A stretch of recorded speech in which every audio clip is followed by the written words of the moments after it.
We're talking about what you're talking about. You all ready for this? This is a sham. No. Nope. Y'all, just stop. Get real. Welcome to DBL. Good morning, everyone. Hey, hey. Good Morning. to see everyone. We're so grateful you're joining us. Hope you have a cup of coffee and some hope. Huh? All right. We had an election yesterday. Did you all vote? Did people vote? Yes. Absolutely. I voted as well. Jeff? No. Good. Yeah. I'm being honest. That's I appreciate you being super I think honest. so. That's honest. Everybody No, is I didn't. honest. I did not. Good for you for being honest. What was the highlight? Because I thought it was universal pre-K that's being funded by nicotine. Correct. I had to do a little studying and find like a cheat sheet, which helped me, which I thought was helpful. I think everybody needs. I don't even think they should call it a cheat sheet. You need it to understand the ballot initiatives. The propositions. You have to have one. Yes. You have to. So I used one of those. Well, if you did, head over and you did look at Fox News' website this morning. Check out the top headline. It reads, GOP hopes crushed as Republicans suffered loss after loss in bellwether election. So it seems like one of the major issues, the major issue driving voters to the polls was abortion, with very big wins for abortion rights advocates in Ohio, Virginia, even in Kentucky. So what do we think of all these results? Ohio actually got an amendment passed to their constitution saying that they will be protecting forms of reproductive health care, including abortion rights. Kentucky, the incumbent Democratic governor won re-election, and a MAGA Trump-backed candidate lost. Daniel Cameron. Yeah, that's exactly right. And finally in Virginia, both houses are now Democratic. What do you think, Erica? I think a lot of people are marking themselves safe from Daniel Cameron, as I've seen on all over social media. You have to remember that he was largely really looked at over the Breonna Taylor case. Breonna Taylor was killed on March 13th, 2020, and there's still been no justice served. When the protests were happening, a lot of them ended up literally at his doorstep, and his response was not something that people were very happy with. So I think that probably had something to do with him losing his seat. What do you think about the abortion rights? I completely agree with you. Roe v. Wade being really on the ballot here, and a lot of what I see is Republican suburban moms being like, hey, we want bodily autonomy too. Crazy. They touched the third rail, Tori. This was the issue that you talked about. It's really the dog that caught the car. You can push the I'm pro-life, and there's a lot of people that are pro-life, but when you start making laws about what people can do with their bodies, I don't care what you say, I don't care what your God says, people don't like that, and we're seeing it at the polls. If we had ballot initiatives about fixing a bridge, or even, sadly, our schools, people aren't going to show up for that. You touch their abortion and their right to kind of govern their own body. Make a medical decision, and we see, right? And for as much as you might, however you feel about Trump and his policy making, he from day one kept telling the Republicans, don't go here. The people don't like this. And because there is a strong financial Christian backing with a lot of Republican initiatives, a lot of their candidates are Christian-backed candidates. This is what they are told to push, and they got it, and it's costing them elections, even though it's lining their pockets quite nicely. Yeah. Well, I also think that conversation isn't full of transparency, because a lot of the abortion debate and things that people are pushing back on has to do with population control and the saving of white babies. And that's something that people talk about behind the scenes, but it is the idea that in a very short period, the majority of the status says that, or census says that we'll have more people of color than white people, and that is something that they're using to combat that. A racial component to that. Jeff, I want to get your take on this. So with Democrats winning big again at the ballot box, what does this mean for Biden, okay, and his re-election bid? His polling, not so good, y'all, with his popularity at its lowest level since April. So we're talking just 39% of people approve of his performance as a president. So what does this mean for Biden for next year's election? We saw the polls 1 year out, Jeff, saying Trump would win in 5 key swing states. Are we just should ignore the polls, ignore the low approval ratings, and just listen and say, look what we saw here. They seem to be going more Democratic. Or what do you think? I think people should do what they want. I'm not here to tell anybody what to do or how to vote. I don't think Biden's a great leader. I don't think he will be. He did fine. I don't think moving forward, he doesn't represent America to me. I wouldn't pay attention to the polls. I don't think they're accurate. We've seen polls right before the election, and it totally is the other side. We just saw it in this last Clinton, election. Trump, remember that? Like, there's no reason Clinton for him was going to run away with it. Yeah. This last election, the red wave didn't show up. Like, so I wouldn't take too much precedence in what you think is going to happen. If you want to vote, go vote. If that's your number one thing, go do that. I had to make a turkey with my kid yesterday for a school project. I have children. Those are things that maybe outweigh me thinking, oh, it's time to go vote today. But if I was voting, abortion would be something on my list, right? After seeing my wife give birth, both vaginally and with a C-section, I think a woman should be able to do what she wants with her body. And that's me from my experience. Maybe your dad fought in Vietnam and you think something else, or you go to church every day. That's good. I'm not here to fight you or debate you. This is what I'm voting for in my own life. Some might be red, some might be blue, but it's what I want to do. So I would advise people, don't go on Twitter, don't go on social media, don't do that. Do what makes you happy, whatever it is. Let me ask you a question to follow that up. Beautifully said. Do you think in this election people will be voting on issues like Jeff said, abortion or people? Trump, the personality. I think it's a hard stop after abortion. I think it's a hard stop. And Jeff, I really think you do such a good job of speaking for just like working parents that are just like regular folks that aren't news nerds like Tori and to a lesser extent myself. What do you think anything but abortion will be like on the? I think that's a big one. But I also, when people just like, again, do whatever you want. But when people just go in there and like red, red, red, red, red, red, blue, blue, blue, blue, blue, blue. They have no idea what they're voting for. It just like, because this is my party. I don't believe in the parties. That's why I'm saying that. You're more but more people do believe in the parties. Yeah, but I think it is also important to note that when you are voting, you're voting on issues that aren't red and blue. Like you're voting on issues that are particular to your city or to your district. So there's really, there's no way to be like all red or all blue. I have to push back slightly on what Al said. I think that it's both, to your question, Tori. I think that some voters are 100% people. Some voters are going to be 100% issues. Some voters are going to be a commingling of both. Sure. And that's just the way that it all pans out. You don't think people go in and just vote all red or all blue? Well, you can't. When you're talking about actual issues, you have to vote on the referendum. So it's like saying But for yes the presidency and like putting people in office, you don't think it's just red or blue? But some of these issues, when we're talking about abortion, you're not necessarily, yes, if your abortion is on your ballot, as like in the case of the amendment on the Constitution, it's not going to be like it's a red or blue issue. Like you have to read it and then say you're voting for or against it. So you can do that in certain ones, but sometimes you have to take referendums. I just want to say abortion in this issue, I agree with Al, will be what we're voting for, Roe v. Wade. Coming up on DBL, we're having some fun with Duff Goldman. He's telling us all about the latest season of Holiday Baking Championship. And ladies and gentlemen, People magazine names Patrick Dempsey the sexiest man alive. Do you agree with this choice, Al? Does he have to be 50? I'm serious. Maybe, have you guys seen a 22-year-old? Yeah, maybe that's what more people who read the magazine want to see. Okay.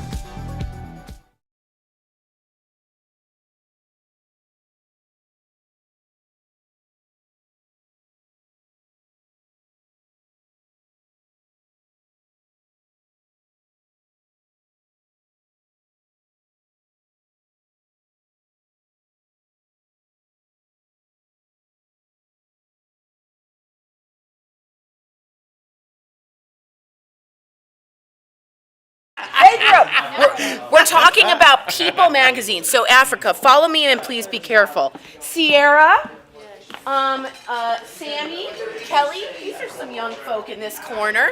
Do you all, any of you, raise your hand? Alex, Emily, raise your hand. Emily, get on camera. Raise your hand if any of you subscribe to People magazine. Subscribe? Or even pick it up. No. No one. Okay, now let's go over here. We got young people over here. But then again, I see things. Peter, People magazine? No. But I do like Patrick Dempsey. So she likes Patrick. So do I. And we like it from what? Grey's. I've never seen that show. Whoa, she's never seen Grey's. Now, we have a big Grey's Anatomy fan. Be careful here. Turn around. Marcy. Yes. Big Grey's Anatomy fan. Yes. Talk to me about McDreamy. Yay? Yay. Nay? Yes. Yay. Big yay. Yes. And Marcy, would you pick up a People magazine? Or This one I might. Okay. Yeah. She really will. Look at us now. We're going Where'd to you eat go? you. And then finally, let's go see Dre. Dre's a gay man. I'm a gay man. A young gay man. Young gay man here. What do we think about Patrick Dempsey as the sexiest man alive? Out of touch? You're Yeah, into it's out of it? touch. Yeah, I ate. But like we were kind of He saying, ate.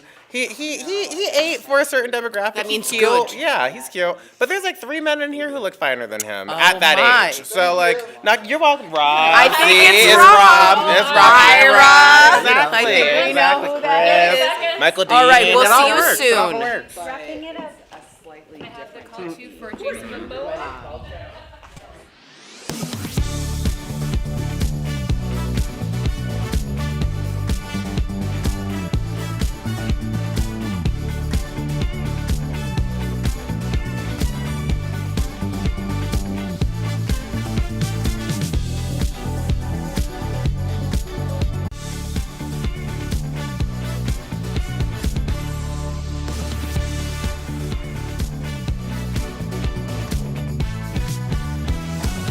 Let's turn the AC on. It's the moment we've all been waiting for. Huh? People magazine has revealed the sexiest men alive. It's none other than McDreamy himself, Patrick Dempsey. He said he was very surprised to get the honor, considering he debuted as Dr. Derek McDreamy Shepherd on Grey's Anatomy nearly 20 years ago. But for Patrick, who is 57, he said it's been a long time coming. Watch this. I've been the bridesmaid for People's Sexiest Man Alive 10 times. Now I get the big picture, not the little picture that's on the side. I haven't told the kids or anybody. I think they'll pick on me, which is good. They keep me young. So what do we think about this choice? Is Patrick still relevant? Why is it the same four guys? It's Well, I agree. Every year for 20 I do years, agree. it's like 4 rotating. I think Erica's daddy gave any of these dudes a run for it. Roosevelt Straight up, I'll take Roosevelt as my dark horse candidate. Like I think Roosevelt He is a better looking than good-looking all of gentleman. those guys. Yes. Straight up. May Let's go. Can I show you He's why? gonna love that. Okay, cut it from my dad. Happy Father's Day, happy birthday, Merry Christmas, all the things. I think Jeff is better looking than dudes in real life. I kind of fit in that category, though. You know what I mean? Yeah, the but Dempsey. the category it should be nobody wants different. anymore. Yeah, the white male. Yeah. Let me show you what I think got him on this cover. He showed up in the Venice Film Festival for Ferrari, and he wore a suit, or it wore him. Look at that. That's a great song. And when he walked that carpet, women, men, everyone swooned. Well, first of Swooned. all, I need to correct you on something. He wore that suit. The suit did not wear him. That's right, that's what I mean. The suit wearing him would be bad. Thank right. you, Erica. Secondly, I am very surprised because when I first heard this news that Patrick Dempsey was sexiest man alive, I was like, what? And where he been?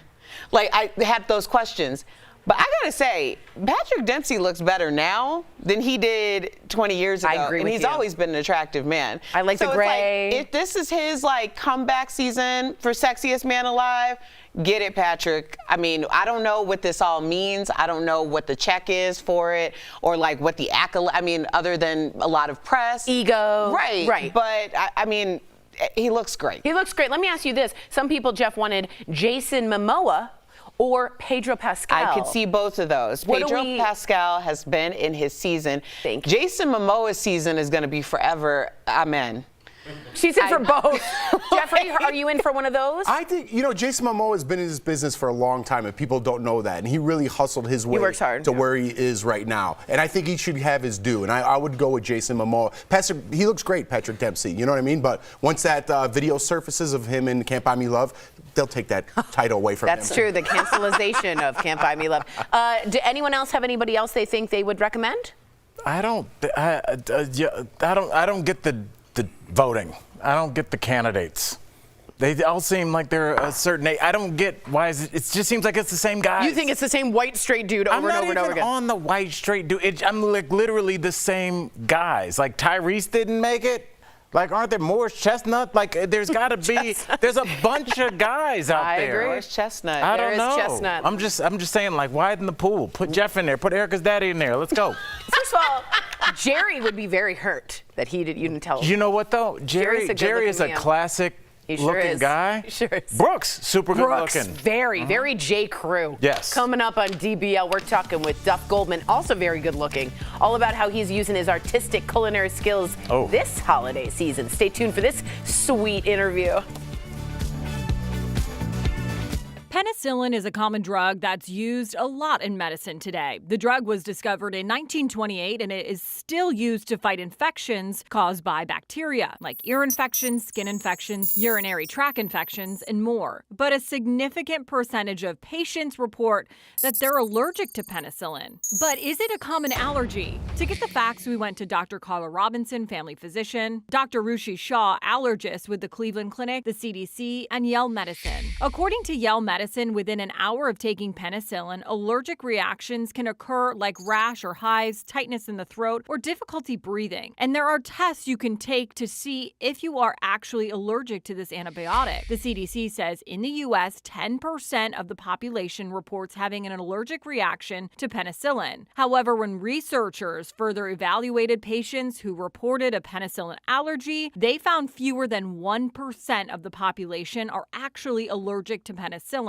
Antibiotics oftentimes tend to be overprescribed, unfortunately. And in some cases, when you prescribe an antibiotic for a viral infection that actually does not require an antibiotic, sometimes you can get a rash from that. What we know from our guidelines and our allergy literature is that greater than 90 to 95% of these patients that have a listed allergy, when they come in for evaluation, we find that they can actually tolerate penicillin. Also, according to the CDC, 80% of patients with a penicillin allergy lose their sensitivity to the drug after 10 years. That's why Dr. Shah says it's always good to test. Penicillin is probably one of the most common antibiotics that's used, and it's first-line treatment for a lot of different types of infections. Though both doctors say it's rare, it's always good to be on the lookout for any side effects of the medications you are taking and contact your doctor right away if you suspect an adverse reaction. With your Verify Fact Check, I'm Megan Bragg.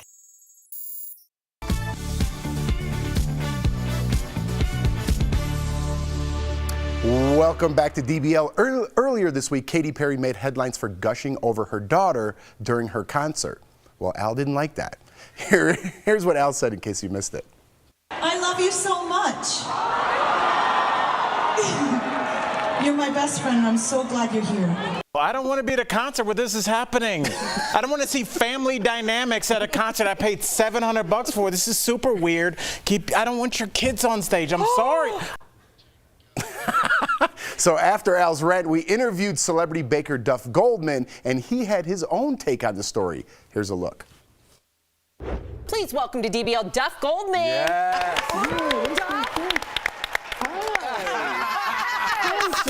This is my best friend. Duff healed me. Duff, I just love you No, so much. Duff, does she make you whole? She makes me whole. There Along you with go. my wife, I feel like my life before these two was in black and white, and now it is in 4K high def, 3D sensovision. Bravo. It's just amazing. Well, she's right? adorable. You want to wave? Wave, boo boo. Hey, what'd you do? What'd you do upstairs? Oh yeah. Okay. All right. Say bye. Somebody was watching our last segment. I love. See, that's a sweet moment. But if he's like, she's the whip to my cream, it's like, get out of here. Okay. You know what I mean? We'll get out to it. But She's the ball to my KitchenAid.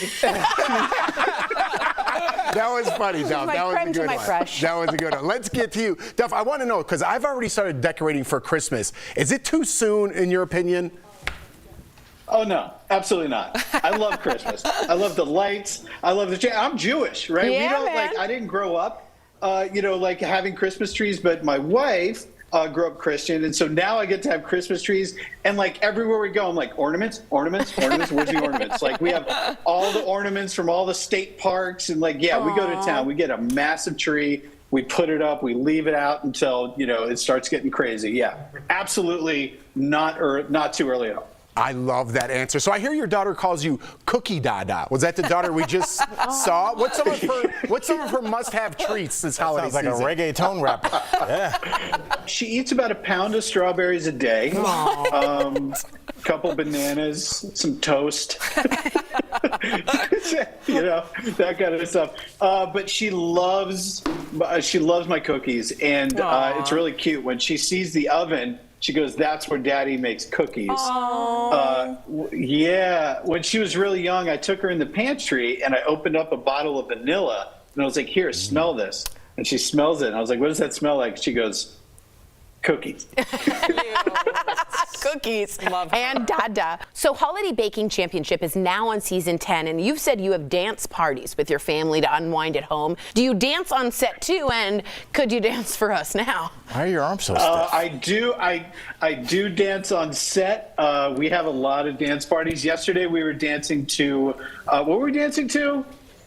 Daft Punk. Yeah, Nice. My daughter loves Daft Punk. She loves Trolls, then Daft Punk is, and so she now loves Daft Punk. She kind of likes electronic music. Cool. It's crazy. Like, we play a lot of stuff, and then we also we play a lot of music here. So we do have a lot of dance parties. Nice. I'll give you a little. Stuff. Just a little. Thank just a you. little. Perfect. The neck roll. Yeah. Very the dad good. move. Classic dad move. I'm such a dad. So I went to New York, and I the only thing I brought with me was camouflage cargo shorts, t-shirts. Wait for it. And Tevas. Oh no! It was amazing. Not the Tevas. Man. You are full on dad. You got in the camera for that Full one. dad mode. Okay, I got to talk to you about the Elf on the Shelf. We love when our elf Connor comes to visit. So it's called the Elf on the Shelf Sweet Showdown. And the competition premieres November 19th. I can't wait for my kids to watch this. The Scout elves are watching the contestants. But have these elves followed you home to keep an eye on your daughter for Santa? Did you tell her? They have. So our elf's name is Gazpacho. And Gazpacho. he's popping up around the house. He likes to play instruments. He likes to, make messes in the kitchen. Yep. Sometimes he gets in the pantry and he reorganizes all my cans. Oh, yeah. Gazpacho. What a guy. I'm blaming everything on Gazpacho. I heard that our elf on the shelf, Connor, might have a baby this year. Connor might have a baby with him. So we'll see. I'm excited. That's the rumor in the elf mill. So that's exciting. A little baby elf. I know. We'll let you know. I'll keep you low. posted. Duff, thank you so much for joining us today. Congratulations on all your success. DBL Nation, catch Holiday Baking Championship now on the Food Network, and mark your calendars for the first ever Elf on the Shelf Sweet Showdown airing November 19th. Thank you again. We'll be right back. Happy holidays. Bye, Gazpacho. That little cutie is welcome here anytime. Robert F. Kennedy Jr. is running for president as a third-party candidate. His father was a Democratic candidate for president in 1968 and was assassinated during his campaign. And now RFK Jr. says he's facing security threats of his own, including a recent intruder at his home. He wants a Secret Service detail assigned to him and is accusing the Biden administration of breaking decades of precedent by not providing one. Several Verify viewers asked us about that precedent, so let's verify. Do all presidential candidates receive Secret Service protection? Our sources, the Secret Service, the U.S. Code, historical news reports, and polling data. U.S. Code states that the Secret Service should protect, quote, major presidential and vice presidential candidates. Who counts as a major candidate? That's up to the Secretary of Homeland Security, who's supposed to consult with a bipartisan group of 5 members of Congress. In 2017, the Secret Service published some of the factors the Secretary considers in this assessment. For one, they aren't supposed to grant protection more than a year before the general election, unless there are extraordinary circumstances. RFK Jr.'s campaign says there have been exceptions before, but news reports from the last 20 years of elections show the only time someone's been given protection this early was Barack Obama in the spring of 2007. He was in second place at the time for the Democratic nomination, and many people were concerned he was uniquely at risk as the man trying to become America's first black president. A second factor considered: polling. Secret Service guidelines say for a third-party candidate to be considered major, they should poll at 20% or higher for 30 straight days. According to Real Clear Politics, RFK Jr. has been polling at roughly 15% against Trump and Biden, short of the mark. But none of these are hard and fast rules, and exceptions can be made for things like explicit threats. RFK Jr. says such an exception should be made given the intruder. Homeland Security has not responded to our questions. Other high-profile candidates like Ron DeSantis and Nikki Haley also don't have details at this time. We can verify, no, not all presidential candidates receive Secret Service protection. With your Verify, I'm Casey Decker. Viral videos shared on multiple social media platforms accuse Hamas of faking Palestinian casualties. The videos appear to show people moving around underneath white sheets with captions that imply the bodies were staged for the news. But is that really what the videos show? Let's verify. Our sources are the original video posted on YouTube, InVid, and Revi. We did a reverse image search to find the original video on YouTube. It was first published on October 28th, 2013, a decade ago. You can tell they're the same video by focusing on the details, like this person's shoes. The original video was posted by an Egyptian newspaper with a caption that explains, when translated, that it shows a group of students protesting at a Cairo university. Reuters and the BBC reported there were weeks of protests at Al-Azhar University in October 2013 after Egyptian President Mohamed Morsi was ousted in a military coup. So, no. This video does not show Hamas faking Palestinian deaths in Gaza during the current Israel-Hamas war. It was recorded nearly 10 years earlier in Egypt. The same video was also used to spread misinformation in 2018 amid border protests in Gaza after the U.S. moved its embassy in Israel to Jerusalem. With your Verify, I'm Brandon Lewis.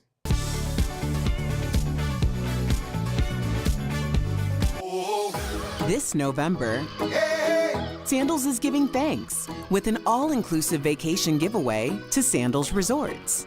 Watch DBL every day for a word of the day.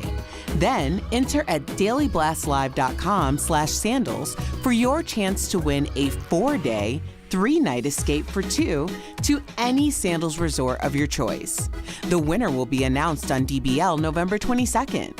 Today's Sandals word of the day is waves. Ooh. I guessed it. You did get waves? I swear. Wow, good for you. That's a first. Nobody heard it. No one heard you. I said it right to your face. I didn't hear you. You are such a... I got an earpiece. Welcome back. Don't let cold weather keep you from your fitness goals. Here, there's some benefits to the temperature drop-in. It's time for some joint and muscle support, brought to you by Omega XL. So experts say continuing to work out during the colder months can actually soothe sore muscles, reduce inflammation, and help with sleep. Plus, cold weather workouts can also increase your endurance and metabolism. Omega XL has improved the lives of millions of consumers, supported by 30 years of clinical research. Omega XL's powerful and proven benefits have transformed the lives of athletes, celebrities, and dedicated daily users. So call 1-800-814-6985 or visit omegaxl.com for more information. Did you really get it? I really did. I feel like there's so little fanfare. What's that head tilt for? You seem like you don't believe I said waves. My ponytail is heavy. Okay. Can you also acknowledge that I said waves? I want to acknowledge. I didn't hear it. No one heard him. I heard it, Al. No one heard him. Thank See you you. tomorrow.